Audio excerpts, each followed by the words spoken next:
Okay, guys, good to see you again, two times in one day. We're going to talk about research methods and Module 5, and I gave you a nice little view of the courtyard behind me. So let's get started, a lot to cover, and so let's get started. All right, so scientific method. You've had scientific method before in your science classes, obviously, in dealing with the experimental process and what makes those sciences a science. Similar thing in psychology using the similar scientific method. It is a self-correcting process for asking questions and observing nature's answers. And so they do this. So how do we know that something is true? And so we know this in psychology and in sciences because we test these things and control for variables as part of the scientific method. And so we're able to kind of control for different variables and know that when we conduct research that we've controlled for those variables and that it is most likely the outcome is most likely because of those controls. So psychologists, like all sciences, use the scientific method to conduct theories or to construct their theories that organize, summarize, and simplify their observations. It's very systematic, so that at the end something can be proven or disproven, and not simply that we can say that this is common sense or common knowledge. And so when we're talking about proven, we're not talking about proven this is final science. Obviously science is developing and new theories come about or can be changed or added onto, and so it's always going to be added onto later on, possibly. And so we'll talk about some examples in a minute. All right. In the scientific method, you have a theory, and we've all heard of theory before, but a theory is an explanation using an integrated set of principles that organizes observations and predicts behaviors and events. So we see things going on, we observe different behaviors and social norms and things like that, and so based on those observations, we make predictions about behavior or events that will take place later. And so that then becomes our theory, and that theory has to be tested. And so we put it through the scientific method, and then as a result, we test those things, and then we come up with a stronger theory. So we're going to talk about that. So what is a good theory? What does it have? It effectively is going to organize a range of self-reports and observations. It'll lead to a clear hypothesis or hypotheses, which are basically predictions, but they're not guesses, that anyone can use to check their own theory. A good theory often simulates research that leads to a revised theory, which better organizes and predicts what we know. And it also may be replicated and supported by similar findings. So, for example, effects of sleep on memory. The observation is that people with good sleep habits tend to answer questions in class and do well at test time. So the theory that they may come up with is that, based on these observations, that sleep is going to improve your memory. So you're going to have a better memory, you're going to be able to recall better and retrieve information better if you sleep, if you have good sleep habits. So hypothesis. A hypothesis is a testable prediction, often implied by a theory.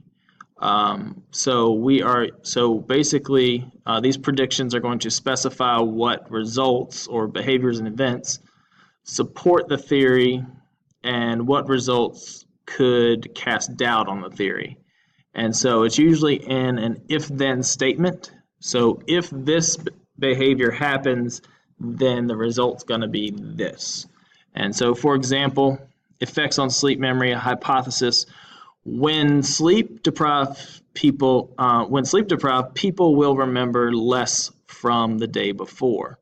So the if-then statement is if you don't sleep enough, then as a result, you're going to remember less about the information that you learned the day before. You're not going to do as well. So if this happens, then the result will be this. And then so you have to test that hypothesis. So you might assess how people remember course materials they studied before a good night's sleep or before a shortened night's sleep. And so you're going to test those effects of sleep on memory patterns or how well you remember. And the results are either going to confirm your theory, confirm your hypothesis, or will lead you to revise your hypothesis, to change it to kind of look at what your results tell you and then make a better prediction or revise it, or you're just totally going to reject it and come up with a new hypothesis there. All right, research observation. So research, we're going to talk a little bit more about research later on, but research is the application of a hypothesis through systematic observation and or the manipulation of variables, and that's going to be very important. Research here, or experiments, are going to always have a manipulation of a variable. Research in turn supports or is going to disprove the theory that's being tested.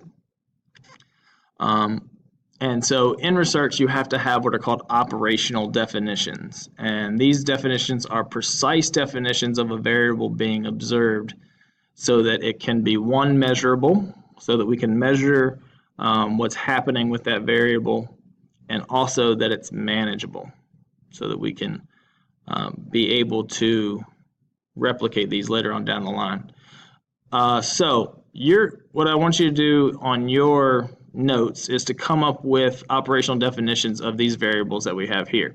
So like for happiness, you are going to tell me or describe what happiness looks like, so that if we're doing an experiment where we want to figure out if people are happier when they are not in school or not in the classroom, then we need to know what happiness actually looks like so that we can measure it. So how do you define happiness? What does happiness look like in action? And the same thing for a smile. How do you define a smile? What is a smile? Some people will look at a person with a smirk and define that as a smile. Some people will look at somebody, it has to be an ear-to-ear grin for it to be a smile. So what I want you to do is operationally define what a smile is. And intelligence, how do you define that? What does it look like? And same thing with popularity. And then we'll talk about those tomorrow in class. So these operational definitions are what allow other scientists to be able to replicate or do these studies for themselves and do these things in similar studies to either further prove, expand on the research, or to disprove a theory, right? To check the science of another psychologist. All right, so the research process in terms of the effects of sleep on memory, right? We start with a theory. So the example is good sleep is going to boost your memory. And so then that leads to a hypothesis, which is when you're sleep deprived, people remember less than they do on the day before. And so then that takes you to the research and observation part of the scientific method. And it gives study materials to people before an ample night's sleep or on a shortened night's sleep, and then test their memory later on. And at that point is when you confirm your theory or confirm your hypothesis. You reject your hypothesis or you change it to reflect what your results say, and then test it again to make sure that that is good science. All right, so when testing hypotheses and refining our theories, there are three types of research that can take place: descriptive, correlational, and experimental. We're going to talk about descriptive today, and we'll get to correlational and experimental in later notes. But descriptive is methods describe behaviors, often by using case studies, surveys, and naturalistic observation. And so we're going to look at these three types of descriptive methods, and we're going to explain what they are and talk about them. All right, we're going to look at the strengths and weaknesses of them. All right, so description, obviously you have case studies, and case studies are analyses of special individuals and situations. Sometimes they're new. And naturalistic observation, exactly like it sounds, is watching and recording the natural behavior of many individuals in their natural environment. And then survey and interviews are done by asking people questions. And this is kind of like, you get the Google Forms every year from the school system asking you your opinion about how things work. All right, so looking at a case study, it is a descriptive technique in which one individual or a group of people, one group, is studied in depth in the hopes of revealing universal principles to tell us more about that person or about that group. And so case studies are useful when something is new or complex and fairly rare. And so we're able to kind of isolate that and look in depth into that situation. So like case studies when you're looking at twins or you're looking at genetic abnormalities or something that hasn't really happened all that often. So it's often used in clinical work and neuropsychology. And so we look at a case study and it gives us a lot of information about that one individual or that one group. The limitations of a case study are that it may contain evidence that a certain research is thought to be important. So why would this be a problem? All right. So why would it be a problem that it contains evidence that a certain research that is thought to be important? And it's also another limitation is you're unlikely to be or to have for it to be representative of people in general, because these are typically things that are abnormal or, like it says up here, things that are fairly rare. And so you're trying to gain more information, a lot of information on one simple thing. So it does provide valuable material for further research and serves as a testing ground for new treatment, training programs, and other applications. So those are some benefits, but obviously there are limitations. You're not going to be able to generalize your findings in the case study to the population. Naturalistic observation is observing and recording behavior in naturally occurring situations without trying to manipulate and control the situation. It's valuable where other methods are likely to be disruptive or misleading. The problem with naturalistic observation is that if they know that they're being observed, we tend to act differently. And ethically, you have to tell the person you're observing that you're observing them. But the way to combat that is by observing them over a long period of time, the Hawthorne effect. So they get used to you being there, and then they revert back to their natural behavior. So even though they may change their behavior in the beginning, the more that you're there and they get used to you being there, they kind of are desensitized to you watching them, and they start to behave normally. Also, another problem or limitation is that observations can be distorted if the observers expect to see a certain behavior. So that we bring our biases into it. And so why would this be a problem? If we expect to see a behavior, then we have kind of this self-fulfilling prophecy issue coming in and this confirmation bias. So how do we solve for that? How do we keep that out of the realm of possibility? Something to think about.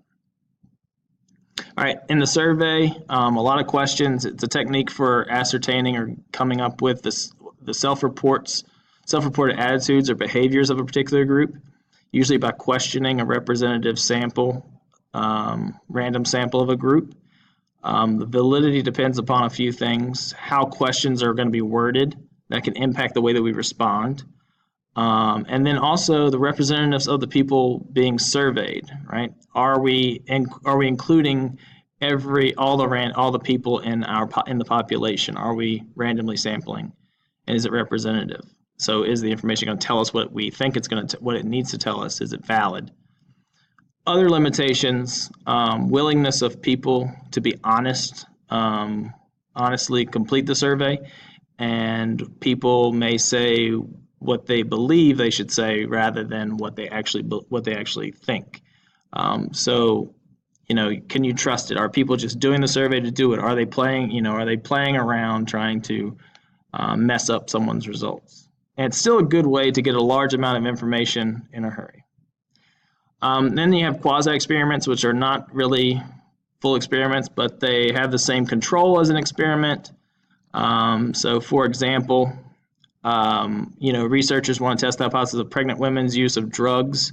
Will it cause abnormalities? Obviously, that's unethical, and so you can't really assign people to do drugs And so what they will do is they're going to look at women who already have been involved in that activity. All right. So that's